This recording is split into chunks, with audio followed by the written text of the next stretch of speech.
Hey y'all, welcome back to my channel. It's Cherika Brown, of course, and we're on episode 15 of Cherika Be Talking, cause I be talking. And today's topic is on taking accountability and owning up to your actions as a woman. Now, disclaimer, I am speaking on this topic from a woman's perspective because I don't know why men do what they do. I just know that a man who truly loves and respects a woman will have boundaries when it comes to her.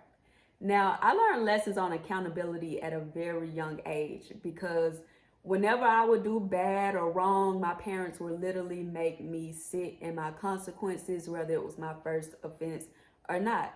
You know, as people, when we do bad, we tend to brush things under the rug, escape repercussions, or just label things as an honest mistake.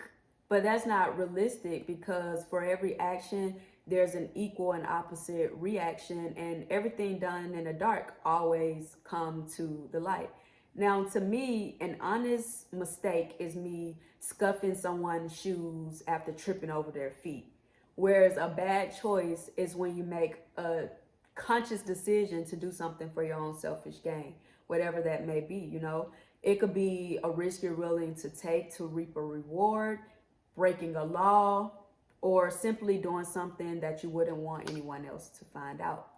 These lessons start with little things, typically as children, that turn into big things.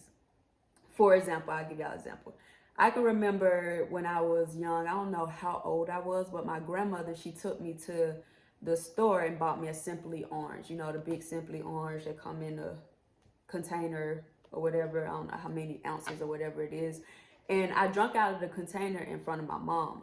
My mom never allowed us to drink out of container. She always preferred that we pour it in a cup or a glass in our home. And I knew this. I was very much aware. But because I went to the store with my grandma and I asked for the Simply Orange, and my grandma told me that it was my Simply Orange, I took it upon myself to break the rules and drink out of this shareable size container. Long story short, my mama made me drink the entire Simply Orange by myself at that moment, right there. Like, not drink some and put it up and that's gonna be all you drink. It's like, go ahead and drink, go ahead and finish all of it. Since you drinking it like it's for one, like it's a one serving container, go ahead and drink all of it. It wasn't until later in life that I realized that incident had taught me two lessons, one on selfishness and another on consequences of breaking rules. I hadn't considered anyone else in the house seeing that orange juice after I put my lips on it in the refrigerator, wanting some and pouring some in a cup and possibly drinking some because it's a shareable container and they wanted some orange juice and they saw we had some. I was too focused on validating my chance to break the rules. So in return, I had to suffer the consequences. I was full off of orange juice that day.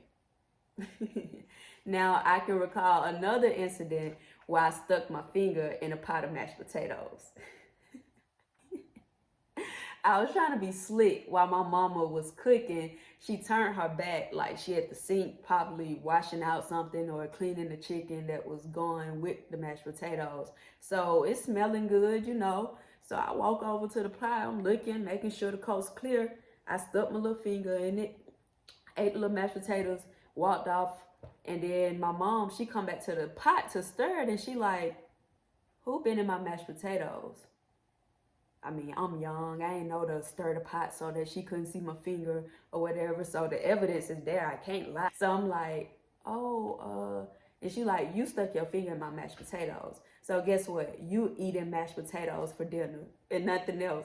This situation showed me how my actions can directly affect the people that I care about, because my friend was over that weekend and she was like, dang, I really wanted some of those mashed potatoes with that chicken your mom cooked, but everybody else only had chicken because I ate mashed potatoes. So I think my mom may have fixed them rice or something instead to go with the chicken.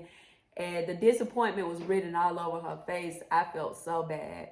Being that we were so young, she looked forward to like coming over our house to eat because she knew that my mom always cooked. It's laughable now, but I remember feeling so bad for making her experience bad. It's like something small, but as a child, it seems so big because it's like, dang, my friend said she really wants some of them mashed potatoes, and I stuck my finger in it, being selfish, trying to get a little taste when I was gonna get some anyway, and I could have waited just a little longer.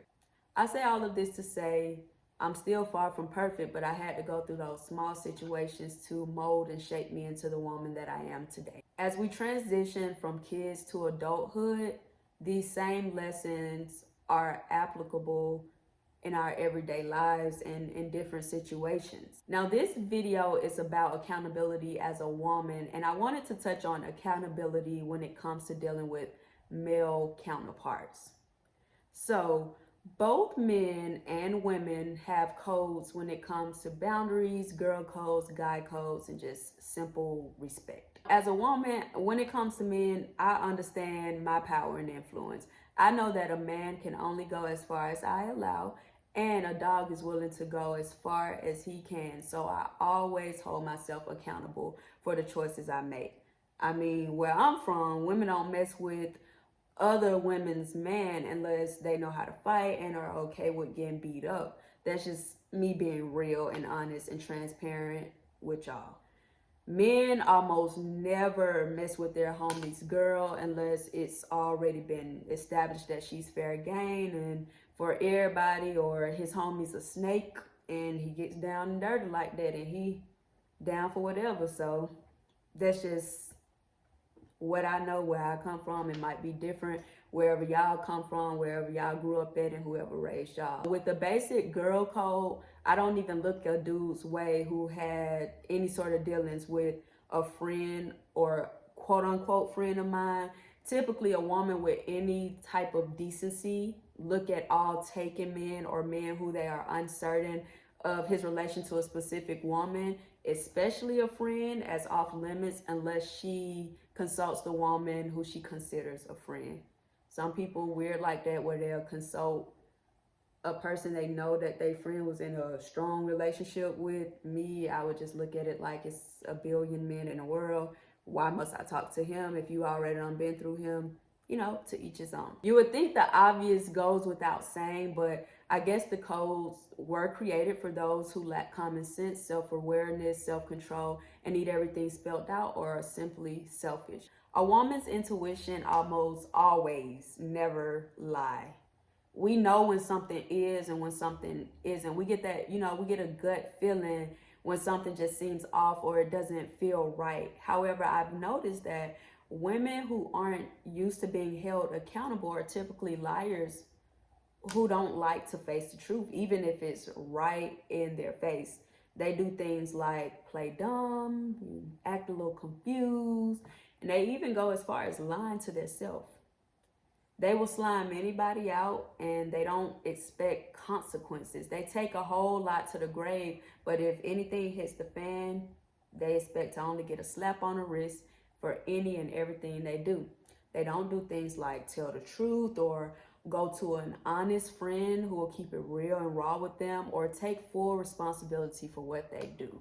They may go as far as telling their yes man friends and their one-sided stories and hoping gaining an ally and gaining support and making their wrong seem right.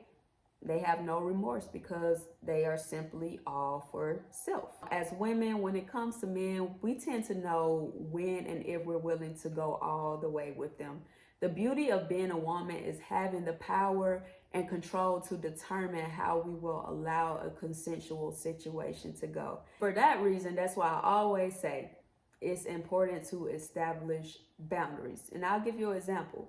I never follow my friends' boyfriends, boos, dudes that ain't really they dudes, but that's what I know them as, and they be at their dinner parties and they be at their celebrations and they be taking them out and going on consistent dates.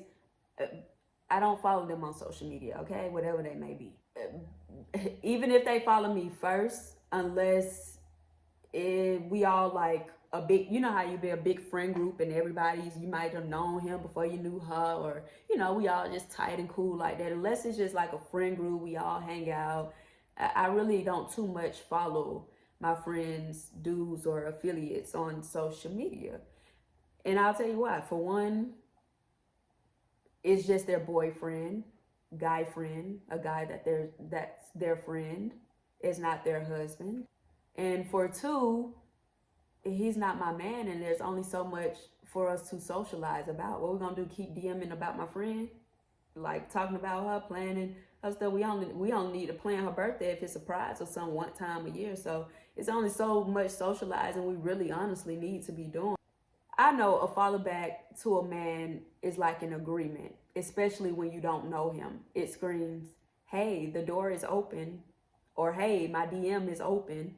And if we're being honest, we typically only follow a man we don't know if we're interested. It's not too many reasons to follow someone you don't know like that. And it's always sneaky behavior to me when a so-called friend follows someone they know you may deal with, but they don't even know the dude like that. Like, yeah, ma'am, I see you. You want to be seen. And it's definitely not insecure. It's about being wise, using common sense, and knowing that every situation should have boundaries. If there's an emergency regarding my friend, I can still message her boyfriend, but I don't have to follow him to do that. It's a handful of people I trust with stuff like that. And like, yeah, I trust myself. I know that I can very well follow my friend's boyfriend and there won't be any secret DMs going on. But I also know that men are lustful, visual creatures. So it's not mandatory for me to be up and down my friend's dude's timeline. It's kind of pointless. And people love to say, oh, it's just social media. But we all know that social media plays a major role in our generation. I'm not in any way or any form excusing the man. I'm in fact allowing us as women to understand that we are in charge. We are the bosses in this type of situation. Adam listened to Eve, not the other way around. Let's be clear. When we play the blame game in situations that we are in control of, we indirectly disregard our power as women. I'll end this by saying, in order to be accountable women, we got to learn to be okay with sitting in the mess that we create. If we decide to break codes, play dumb, or play victim, we should remember how unimportant the person was who we crossed when we thought they would never find out. We shouldn't expect people to dismiss their feelings once we showed them how we felt with our actions. Once damage is done, it can't be undone. So we should accept who we are and or was, learn from our choices, and move on with our life, because one thing about life, it goes on. Thank y'all for watching. Make sure you like, comment, share, subscribe, and y'all know I'll be back, because I be talking.